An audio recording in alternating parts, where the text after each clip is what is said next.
Bienvenidas a esta serie especial del podcast Nos Hacemos Mayores, dedicado al Día de la Mujer. Hoy nos acompaña una de las grandes pioneras del periodismo deportivo en España, Paloma del Río. Su voz ha sido banda sonora de la gimnasia rítmica, la gimnasia artística, el patinaje artístico y la hípica en televisión española durante décadas. A lo largo de su trayectoria ha cubierto 9 Juegos Olímpicos de verano y 7 Juegos Olímpicos de invierno, además de innumerables campeonatos de Europa y del mundo. Ha ocupado cargos clave en la dirección de deportes de Televisión Española y ha sido una firme defensora del deporte femenino, los deportes minoritarios y la igualdad en el deporte. En 2015 se convirtió en la primera periodista en recibir la medalla de oro de la Real Orden del Mérito Deportivo. Y en 2024, tras su jubilación, fue reconocida con el Premio Nacional de Televisión. Pero Paloma del Río es mucho más que una voz inconfundible en las retransmisiones. Es también una referente en la lucha por la igualdad de género y por los derechos del colectivo LGTBI. Hoy, en este tercer episodio de 8 mujeres, 8 historias, hablamos con Paloma del Río sobre su carrera periodística y su compromiso con el deporte y la igualdad. Este podcast de Nos Hacemos Mayores es posible gracias a seniorsalud.com, la plataforma online que ayuda a las personas mayores a mejorar su calidad de vida. Suscríbete y cada semana recibirán por WhatsApp clases de ejercicios adaptados, baile o yoga para que los realicen desde el hogar. Una forma fácil de mantenerse activos y con energía. Visita seniorsalud.com y ayuda a que tus padres tengan un mejor día. Buenos días, Paloma. Buenos días, ¿cómo estáis? Muchas gracias, bienvenida al podcast de Nos Hacemos Mayores. Este ciclo que estamos haciendo de 8 podcasts para hablar de mujeres y cada una en su sector, vamos a hablar de periodismo. Y para empezar, te quería preguntar cuál ha sido tu mujer o qué mujeres tenías tú cuando iniciaste la carrera como referentes, como ejemplo. Pues mira, curiosamente eran 2 mujeres y además 2 mujeres que no se dedicaban al mundo del deporte. Una de ellas es Ana Cristina Navarro y otra es Rosa María Calaf. Ten en cuenta que cuando yo hago periodismo, que es del 81 al 86, solo había una televisión. Ahora hay muchas más televisiones, muchas redes sociales, muchas más pantallas, mucha más manera de ver mujeres dentro del mundo del periodismo y habrá seguramente muchas más referentes para la gente que esté estudiando periodismo. Pero en ese caso solo había una televisión y yo las veía y eran son 2 mujeres de información internacional. Ana Cristina Navarro, que fue corresponsal en España, es colombiana y yo creo que está en Colombia. Y luego Rosa María Calaf, que la hemos visto de corresponsal en Moscú, en Londres, en Argentina, en Nueva York, ha trotado por el mundo. Y a mí me gustaba el hecho de que estas 2 mujeres pudieran estar en estos campos, pero no tenía ninguna referente en ese momento que fuera del mundo del deporte, porque prácticamente apenas aparecían. Estaba Olga Biza en Barcelona, que era la que presentaba Estadio 2, y poco más. Pero mis referentes fueron ellas 2, Ana Cristina Navarro y Rosa María Calaf. ¿Y empezaste periodismo por ellas o No. por devoción? No. Empecé periodismo porque tenía la duda, cuando terminé COU, hice la selectividad, tenía la duda de hacer o psicología o periodismo. Y esa duda no la aclaré, fíjate, hasta que iba de camino al decanato, al rectorado, para hacer la reserva de la plaza en la universidad. Y tenía tres alternativas: psicología, políticas o periodismo. Ajá. Sabía que políticas era la tercera y la duda estaba entre psicología y periodismo. Y al final pedí plaza en la Facultad de Periodismo y luego en la de psicología. Bueno, me gustaban las 2. Si no había plaza en una, había en la otra, pero en aquel entonces el periodismo no estaba tan demandado como está ahora, que luego ha habido números clausus y ha habido problemas para entrar, pero yo no tuve problemas. Ahora hay más mujeres periodistas, ¿no? Y yo sepa, sí, y también en las facultades hay más mujeres periodistas.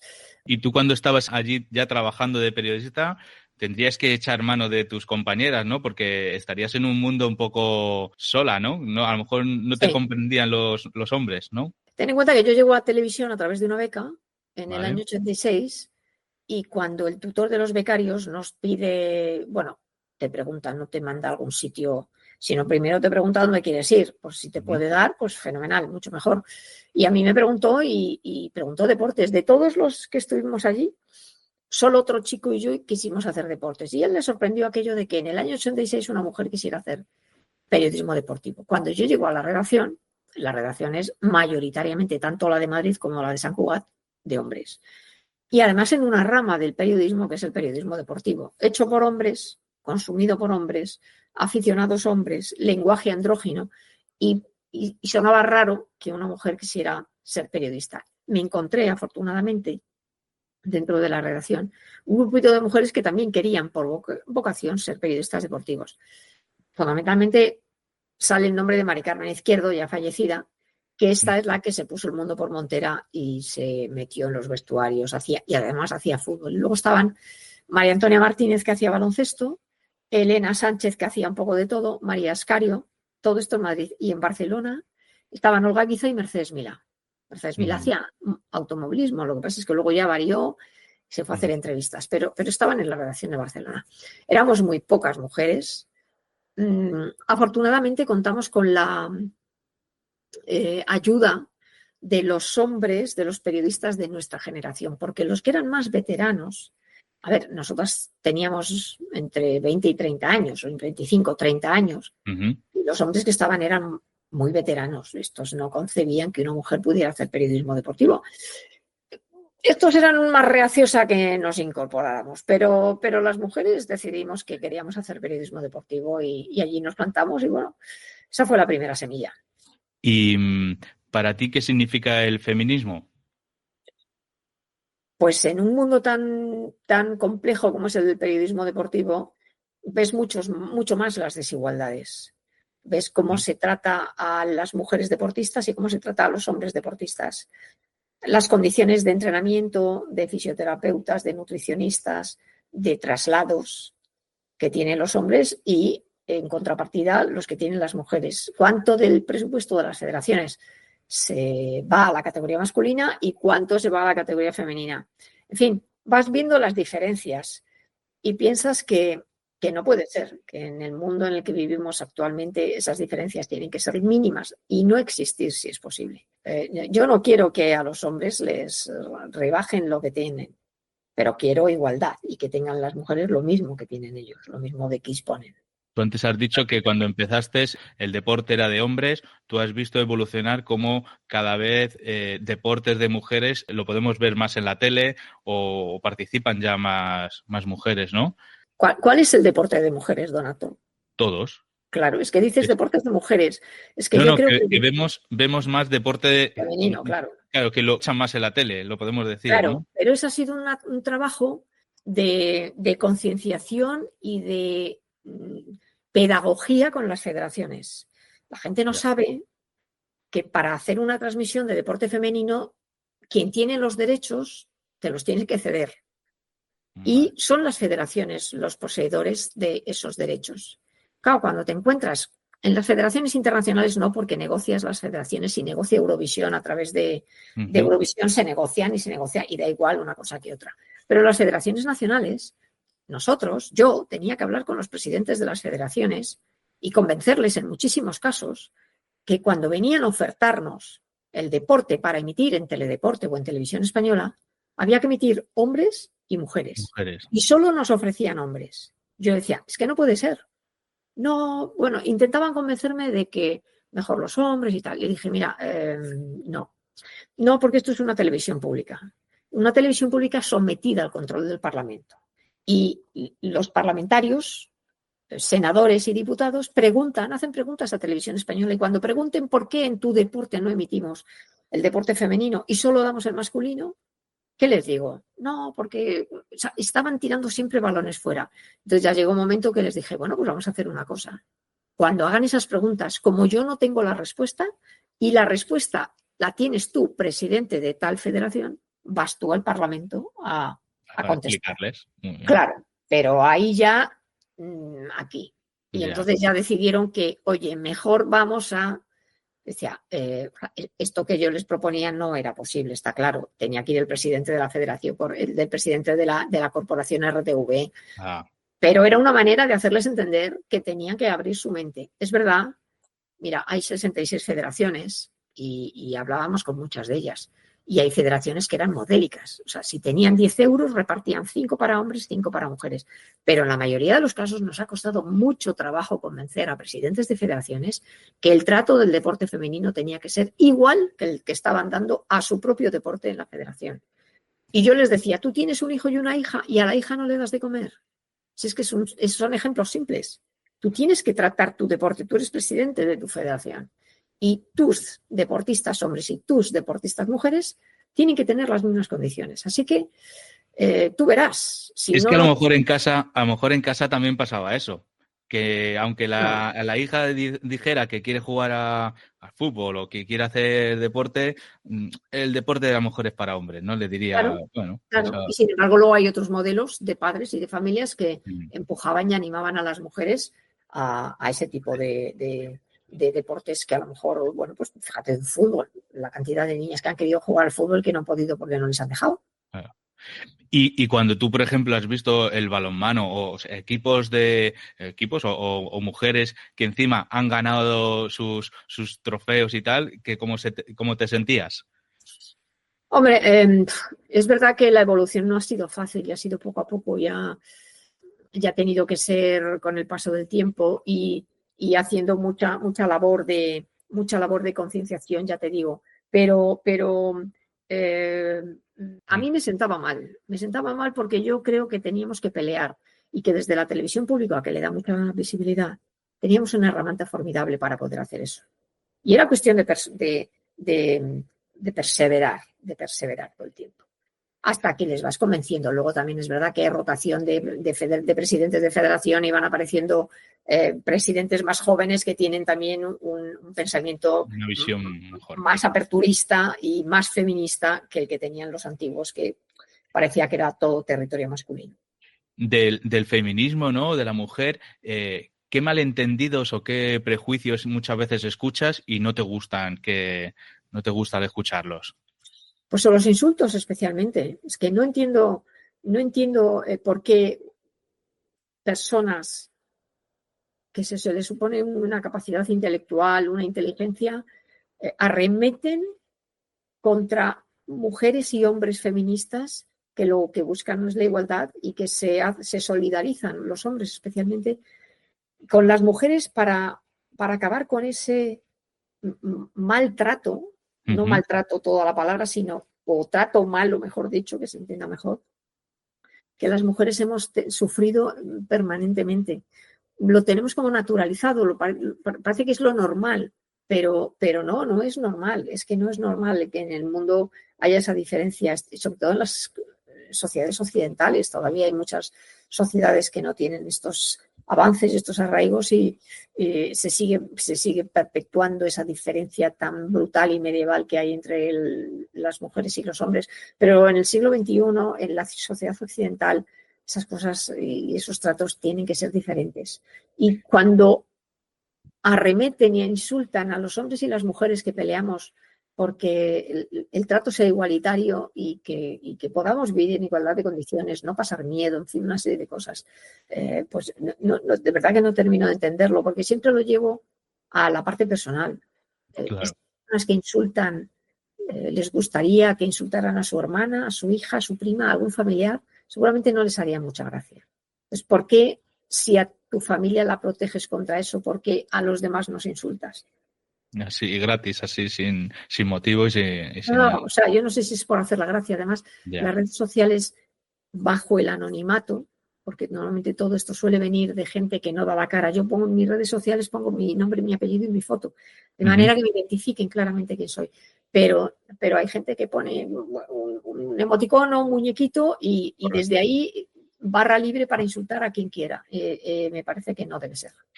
Has dicho antes que en la sociedad no, que estamos en Europa, estamos mejor, pero tú has visto en los Juegos Olímpicos pues muchos casos de otras federaciones en otros países que han roto moldes en sus países, ¿no? Sí. ¿Qué momento te ha llamado a ti o te has sentido orgullosa? Bueno, lo hacen un poco a contracorriente, lo hacen un poco presionados por el Comité Olímpico Internacional, que quiere igualdad de oportunidades para hombres y mujeres. En las sociedades occidentales no hay problema, pero hay muchos países, por ejemplo, todos los del entorno del Islam, del entorno árabe, no digamos Afganistán, o sea, hay países en donde están en la Edad Media prácticamente.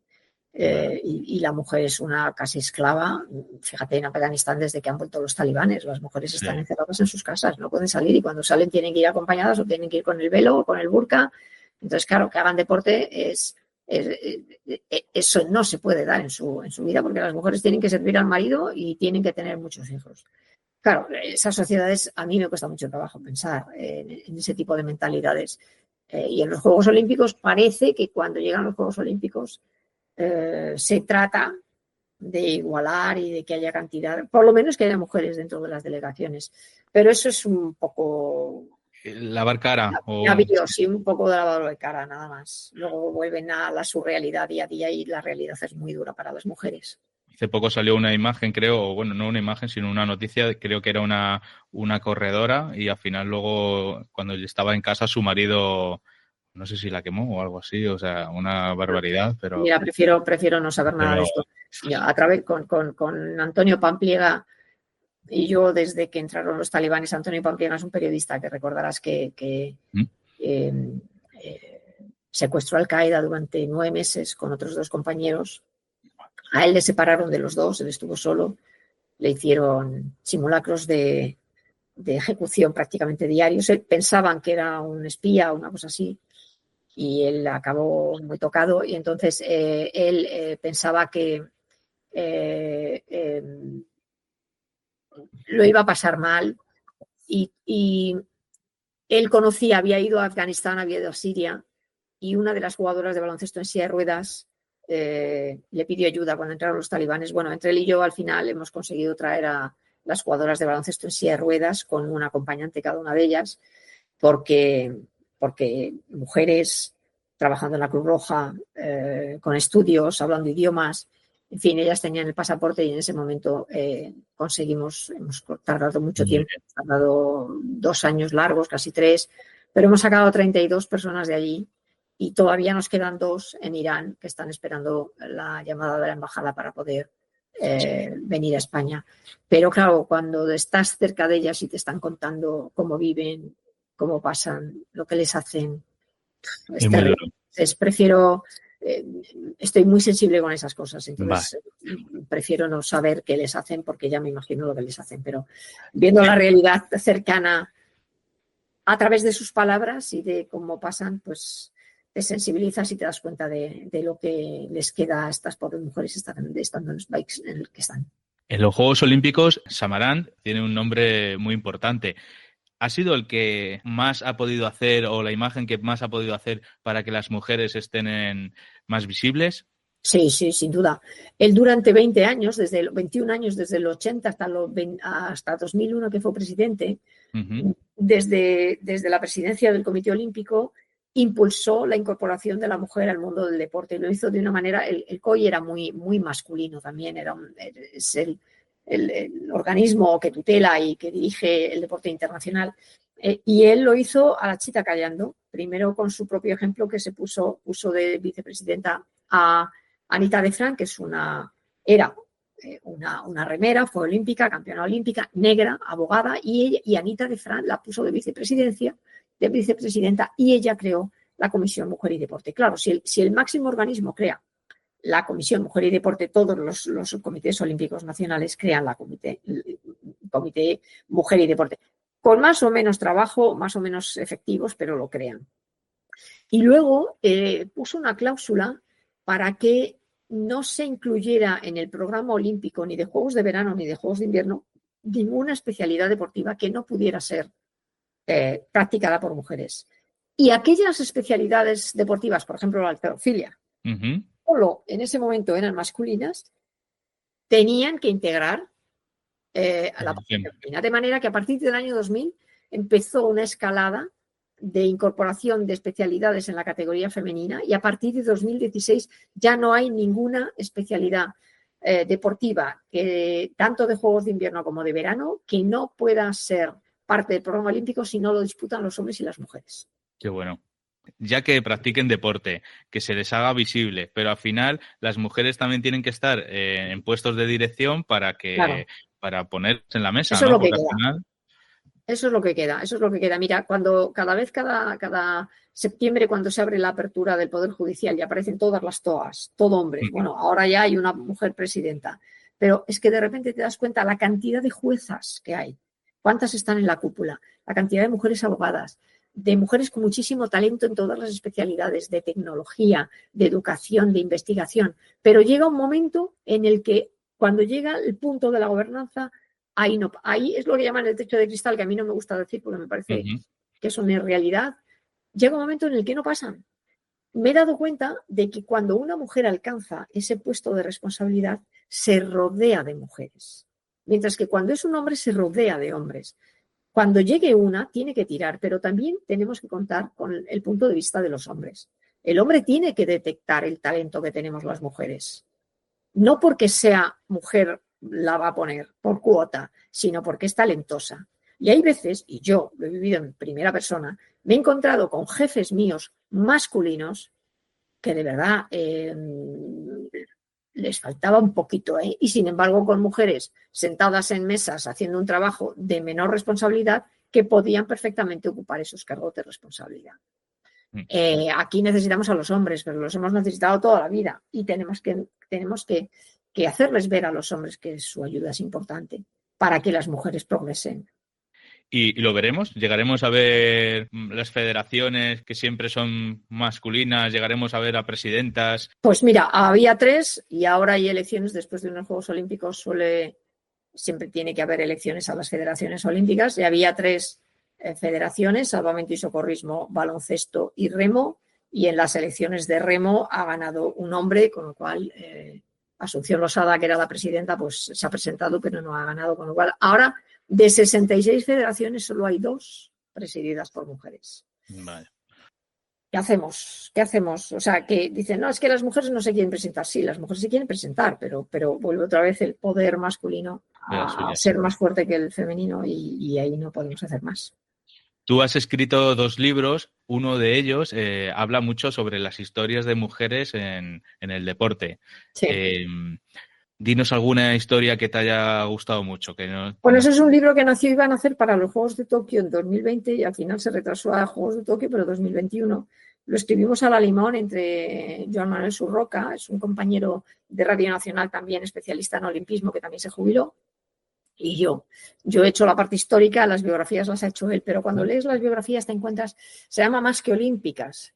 Y es un libro que no es un libro de relatos de cuántas medallas ha conseguido determinada mujer, porque olímpica y paralímpica, sino de historias, por ejemplo, de mujeres que dentro del mundo del olimpismo han sido importantísimas. Por ejemplo, la que fue secretaria del Comité Olímpico Internacional durante la Segunda Guerra Mundial, que se guardó todos los archivos y todos los papeles durante la Segunda Guerra Mundial para que no se destruyera y que sirvió para recomponer el Comité Olímpico Internacional una vez acabada la guerra en 1945.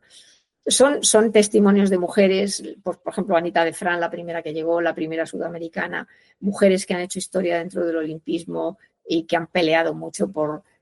La mayoría de ellas han sido deportistas y una vez que han acabado el deporte de élite se han incorporado al mundo de la gestión. Y ahí están en ese libro, hay biografías muy interesantes, me parece que son 72. Pues me lo tengo que apuntar aquí para próximos regalos, San Jordis o cualquier cosa que... Sí, merece la pena porque la parte histórica la escribí yo y la parte de biografía la escribió, y luego por la parte de atrás tenemos hasta el momento en el que estaba hecho, claro, en el 2021, un balance de todas las mujeres españolas olímpicas y paralímpicas que han participado en Juegos Olímpicos y Paralímpicos. Esto es mucho de educación. ¿Cómo ves que habría que educar a los jóvenes, a las nuevas generaciones? Hay que educarles desde abajo, desde las actividades extraescolares. Cuando salen los niños y niñas del colegio para terminar hacer su gimnasia rítmica, su karate, su taekwondo, lo que haga, desde abajo. Por ejemplo, un ejemplo de ellos que ya lo hacen muchos más clubes es el ejemplo de Movistar Estudiantes, que hasta los 9, 10 años los equipos son mixtos. Luego ya, claro, los chicos empiezan a crecer, tienen más masa muscular, más fuerza y ya empiezan las categorías masculina y femenina. Pero si desde pequeños ambas categorías hacen el deporte conjuntamente, ahí es donde los propios entrenadores, los propios profesores son los que tienen que hacer ahínco. Los padres. Y los padres, claro, los padres lo que no pueden hacer es la segregación y volver otra vez al pasado, sino sencillamente unirlos, y que si hay que repartir tareas en casa, pues ambos. Y si hay que ir a la compra, pues que un día vaya la chica y otro día vaya el chico, o sea, que con la misma responsabilidad. ¿Crees que tendremos un buen futuro de mujeres periodistas y deportistas?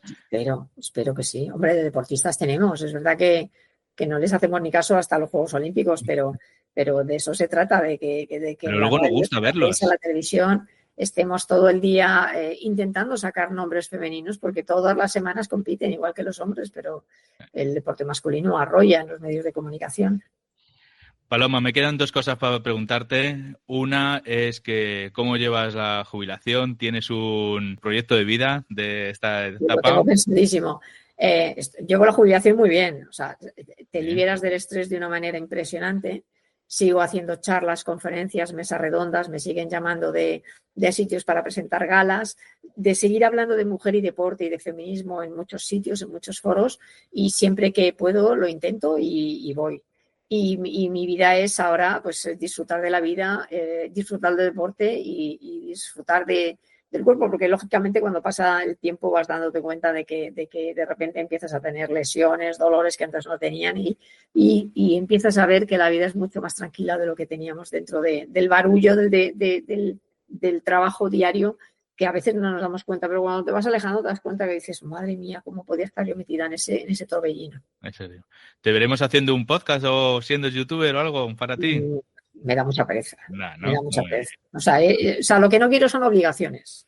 Entonces, de vez en cuando hago alguna charla, pero esto de tener todas las semanas, me lo han dicho muchas veces, digo, mira, a estas alturas de la vida, estar haciendo esto con obligación, me da mucha pereza. Pues para terminar, siempre ahora a todas las mujeres que habéis pasado por el podcast, os pregunto, ¿qué es para vosotras la empatía?